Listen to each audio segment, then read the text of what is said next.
ஆண்டவராக இயேசு கிறிஸ்துவின் நாமத்தினாலே இந்த காலை வேளையிலும் கூட உங்களை நான் வாழ்த்துகின்றேன்.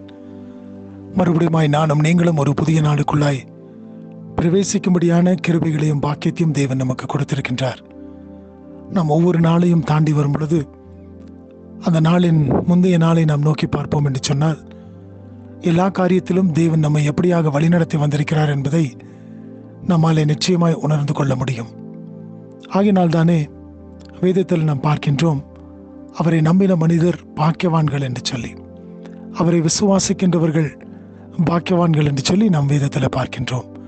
அப்படி என்று சொன்னால் இந்த காலை வேளையிலும் கூட அவரை விசுவாசித்தவர்களாய் நம்பினவர்களாய் அவருடைய சமூகத்தில் நானும் நீங்களும் கூடி வந்திருக்கின்றோம். அவருடைய சமூகத்தில் கூடி வந்திருக்கும் பொழுது அவர் எல்லாவற்றையும் செய்ய போதுமான தேவன் என்பதை நானும் நீங்களும் அறிந்தவர்களாய் அவருடைய சமூகத்தில் கூடி வந்திருக்கின்றோம். மத்தேயு 8வது அதிகாரம் 26வது வசனத்தை நான் வாசிக்கின்றேன். Matthew chapter 8 verse 26. அதற்கு அவர், அற்ப விசுவாசிகளே, ஏன் பயப்படுகிறீர்கள் என்று சொல்லி எழுந்து காற்றையும் கடலையும் அதட்டினார். உடனே மிகுந்த அமைதல் உண்டாயிற்று.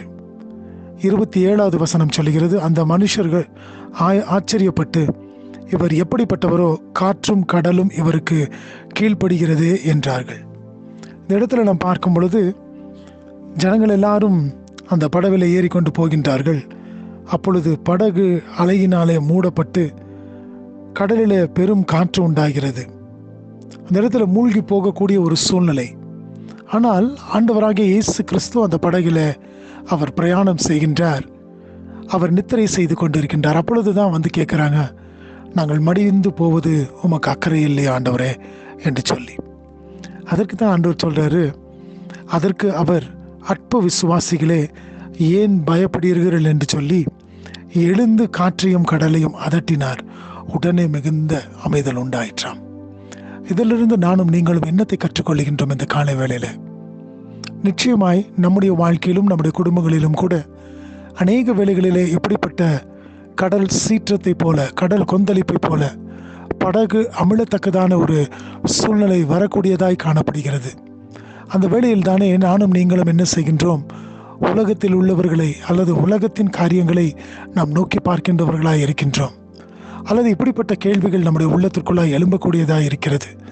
என் ஆண்டவர் என்னை கைவிட்டு விட்டாரோ, அல்லது என்னை கண்ணோக்காமல் போய்விட்டாரோ என்று சொல்லி நானும் நீங்களும் அங்கலாய்க்கின்றவர்களாய் காணப்படுகின்றோம்.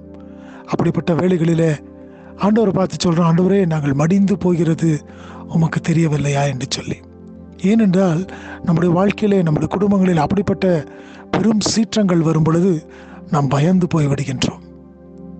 சீஷர்களை பார்த்து ஆண்டவர் சொல்லுகின்றார், அற்ப விசுவாசிகளே, ஏன் பயப்படுகிறீர்கள் என்று சொல்லுகின்றார். இன்றைக்கு உங்களையும் என்னையும் பார்த்து ஆண்டவர் கேட்கின்றார், நானும் நீங்களும் பயந்து போயிருப்போம் என்று சொன்னால், பயந்தவர்களாய் காணப்படுவோம் என்று சொன்னால், அற்ப விசுவாசிகளே, நீங்க விசுவாசிகளாய் இருக்கின்றீர்கள், ஆனால் உங்களுடைய விசுவாசத்தில் குறைவு காணப்படுகிறது. இன்றைக்கும் கூட ஆண்டவர் உங்களையும் என்னையும் பார்த்து இப்படிப்பட்ட ஒரு கேள்வியை கேட்கின்றவராய் இருப்பார் என்று சொன்னால், நம்முடைய பதில் என்னவாய் இருக்கின்றது? இந்த கால வேளையில் சிந்தித்து பார்ப்போம். இல்லை ஆண்டவரே, நான் விசுவாச குறைவாய் காணப்பட்டாலும் உம்மை நான் நோக்கி பார்க்கும் பொழுது நீர் என்னிடத்திலே விசுவாசத்தை நீரும் அதிகரிக்க செய்கின்றீர். எப்படி என்று சொன்னால், என்னுடைய வாழ்க்கையில், என்னுடைய குடும்பங்களிலே செய்கின்ற அற்புத அதிசயங்கள் அதற்கு மேலாய் காணப்படுகிறது. ஆகினாலே உம்மை நான் விசுவாசிக்கிறேன் என்று சொல்லும் பொழுது ஆண்டவர் நிச்சயமாய் அவர் நம்முடைய வாழ்க்கையில் வருகின்ற காற்றையும் கடலின் சீற்றத்தையும் அவர் தாமே அமைதலாக்க அவர் போதுமான தேவனாக இருக்கின்றார்.